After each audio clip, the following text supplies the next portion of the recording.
Hello. 1 tahun lalu, gue bikin video soal gue beli MacBook ini. Itu pertama kali gue ganti MacBook dari Windows, dan banyak yang gila gue dibayar sama Apple. Gila. Padahal enggak coy. Itu beneran pure, ya gue excited aja karena baru ganti gitu. Karena isi videonya banyak positif. Nah, sekarang udah 1 tahun gue pakai MacBook. Video ini akan ngasih perspektif buat kalian, orang yang udah 1 tahun pakai MacBook. Ya, gue pikir gue udah cukup pro lah ya selama 1 tahun ini pindah ke ekosistem Apple, walaupun gue tetap pakai Windows juga. Pastinya gue bakal ngasih tahu positif sama negatifnya di video ini. Jadi setidaknya kalian kalau misalkan mulai mempertimbangkan lagi, bang, gue jadi sebenarnya harus beli atau enggak? Nah, tonton video ini. Disclaimer lagi, ini adalah pengalaman pribadi. Jadi ya use case-nya adalah use case gua. Kalau misalkan kalian yang punya use case mirip kayak gua, ya mungkin bisa mulai mempertimbangkan dari beberapa hal yang bakal gua kasih tahu di bawah. Kalau ada beda dikit, ya udah jadiin aja ini sebagai referensi. Oke, gua akan kasih tahu kelebihannya dulu ya. Kalian lihat, setelah 1 tahun gua pakai, baterai health-nya itu berkurang sekitar 11%. Dengan kondisi gua pakai lumayan agak barbar ya kadang, karena gua kan dipakai buat edit video juga, kadang buat render animasi juga, walaupun nggak terlalu sering. Mungkin gua bisa bilang dalam 1 minggu gitu ya, dalam 7 hari, gua tuh pakai 50% di Windows, di PC, 50% lagi di MacBook. Karena biasanya gue setengah minggu tuh akan ada di Jakarta, dan itu saatnya gue menggunakan si MacBook ini. Tapi ketika setengah minggu lagi gue di Bandung, gue biasanya akan full di PC dan MacBook ini ya udah diam di laci. Nah, sekarang pertanyaannya, apakah baterai health yang 89% ini jadi boros? Karena kan waktu gue awal kan gue bilang itu hemat banget ya, bisa 7-8 jam bahkan lebih gitu, bahkan sampai belasan jam. Jadi gue tuh beberapa kali waktu pengen dibawa pergi keluar gitu ya, gue tuh agak was-was. Wah, udah tinggal 70% nih gitu kan, setidaknya tidak 100%. Karena gue nggak akan bawa chargernya itu untuk seharian. Dan jawabannya adalah masih aman.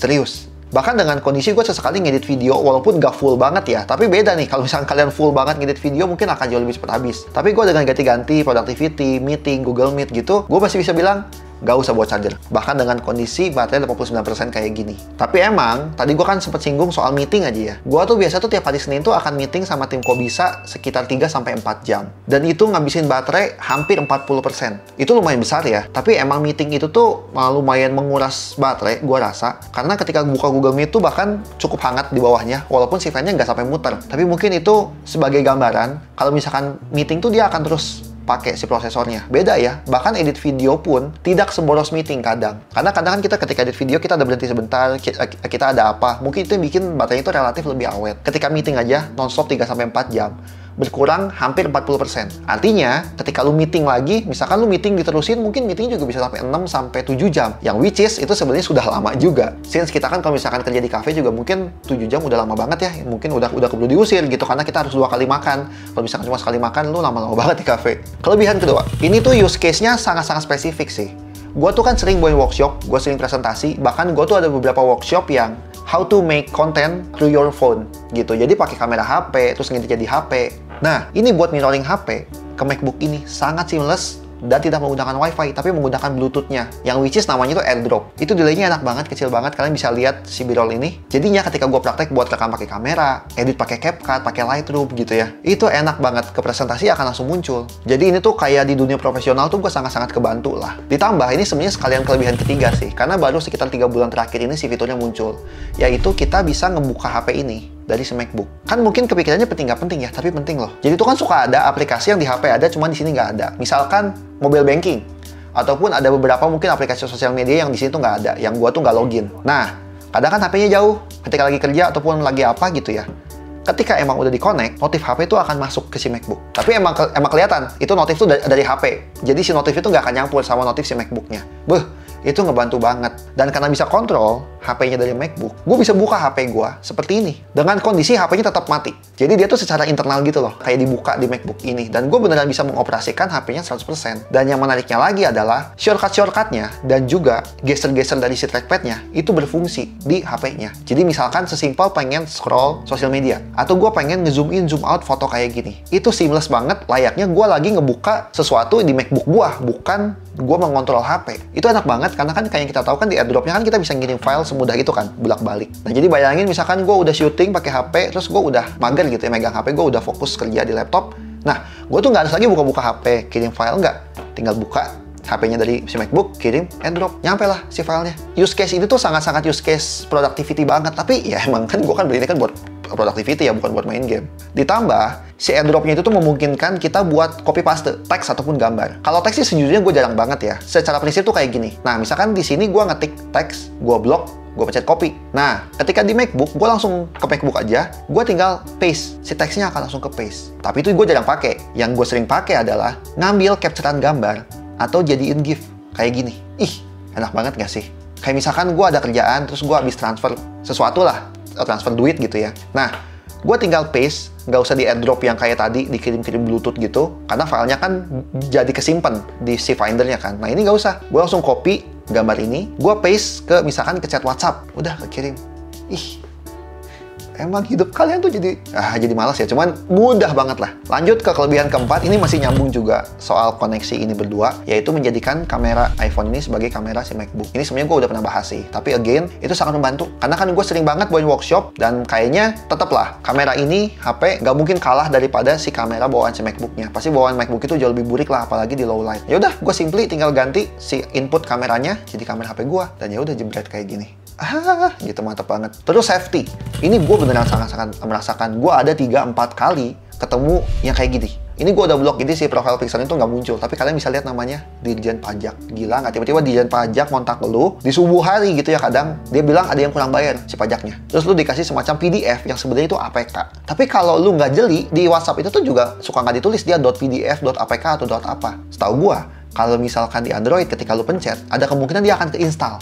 Dan gue nggak tahu isinya apa, karena gue nggak pernah menginstal. Itu gila banget kalau misalkan gue install. Mungkin virus, mungkin akan nge-branch akun lu atau apa. Di MacBook, di Apple, nggak bisa kepencet. Bukan nggak bisa kepencet, nggak bisa keinstall. Dia cuma jadi kayak gini doang. Again ya guys ya. Kemarin aja, sebelum gue syuting video ini, teman gue dari anak tua channelnya habis ke-hack gitu. Gue nggak tahu itu karena apa, tapi kayak out of nowhere gitu. Tiba-tiba bisa kayak gitu aja, gue takut banget sejujurnya. Karena kan ya pekerjaan gue di dunia online gitu loh. Dan gue merasa sangat-sangat safety aja setidaknya dengan ekosistem Apple gue ini. Again, gak ada yang 100% safety gitu ya. Tapi setidaknya gue bisa meminimalisir. Dengan keadaan contoh-contoh kayak tadi, gue terbebas dari virus ataupun scam-scam yang mungkin ketika saat itu gue lengah, gue aman. Kelebihannya terakhir, speaker. Gue udah review banyak laptop gaming yang harganya 20-an juta ke atas, yang 30-an ya. Setidaknya harganya setara ini. Gue tetap masih bilang speaker MacBook tetap the best.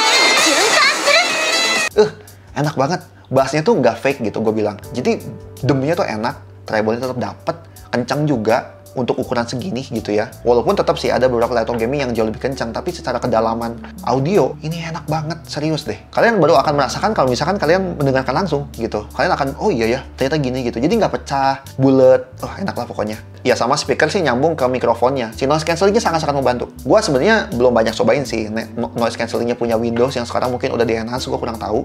Tapi ini sejujurnya gue sangat-sangat membantu ketika gue meeting di cafe di luar. Gue tuh kan pakai TWS, tapi gue nggak pakai mic TWS-nya. Jadi suaranya di sini si speakernya, tapi mikrofonnya tetap pakai MacBook. Dan dinyalain noise cancellingnya. Dan itu sangat membantu bikin suaranya jauh lebih clear lah. Oke, sekarang kekurangannya mungkin kalian pengen tahu.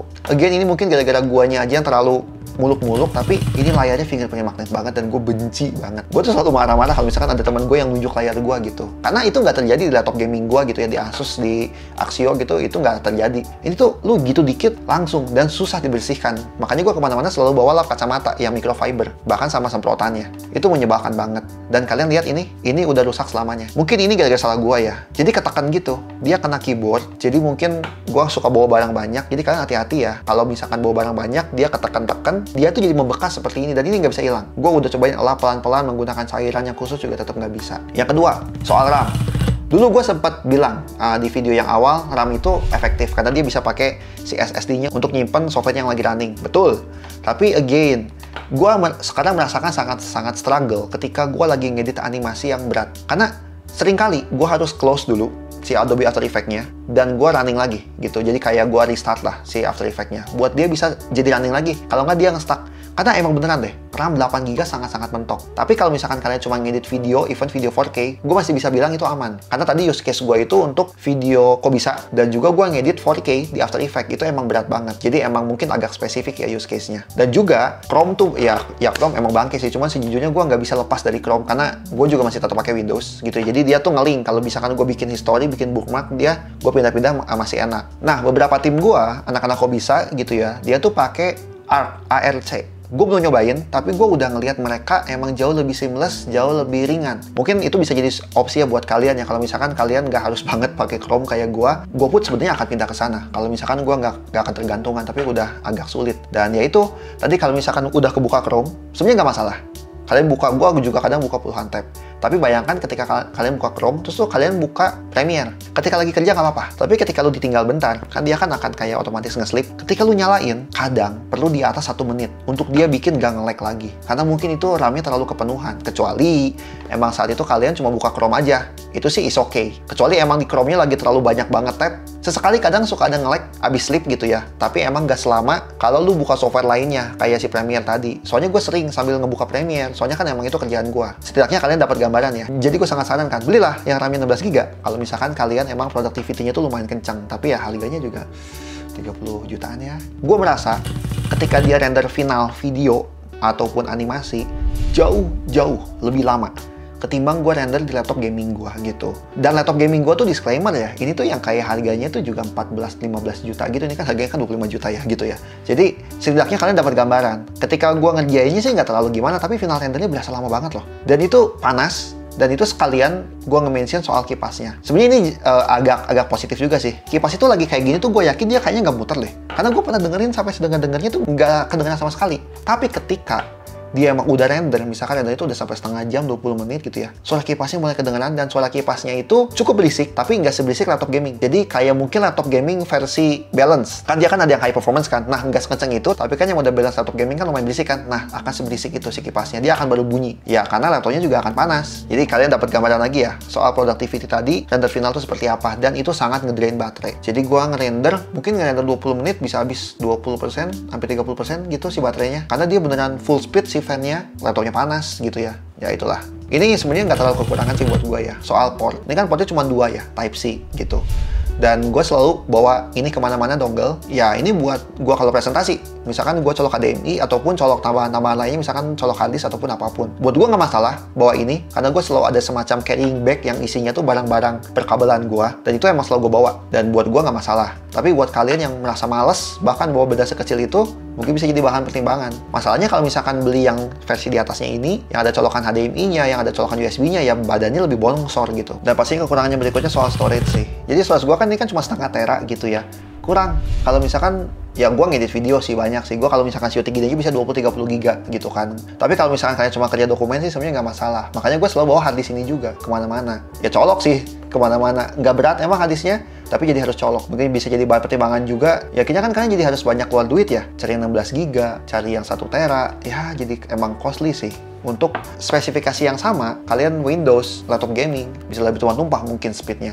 Tapi again, tadi ada banyak advantage yang akhirnya gue milih ini gitu loh untuk use case gue. Dan kekurangannya terakhir, gue masih belum bisa pakai mouse di sini. Emang gue nggak butuh pakai mouse, tapi gue tuh kadang nggak bisa bikin animasi tanpa mouse. Kalau desain gue masih bisa. Masalahnya gini ya, teman gue tuh dia cuma pakai MacBook doang, pakai Apple doang gitu. Dia nggak pakai Windows. Susah loh.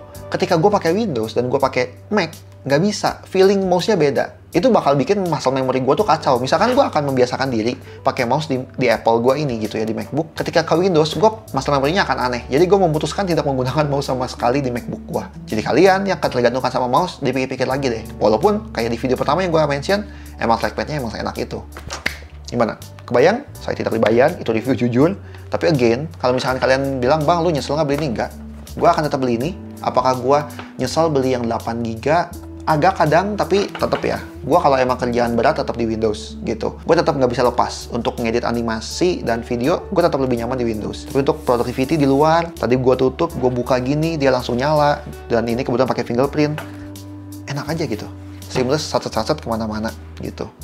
Jadi kita lihat ya. Setelah 2 tahun akan gimana, mungkin baterainya tinggal 70-an%, apakah itu akan berasa boros, gue nggak tahu. Tapi mungkin dari sini mulai bisa diprediksi. Dengan kondisi workload yang kayak gue, ini mungkin akan bertahan 3-4 tahun secara optimal. Kalau misalkan lu pasti bertahan dengan kondisi yang mungkin udah mulai habis, ya nggak apa-apa.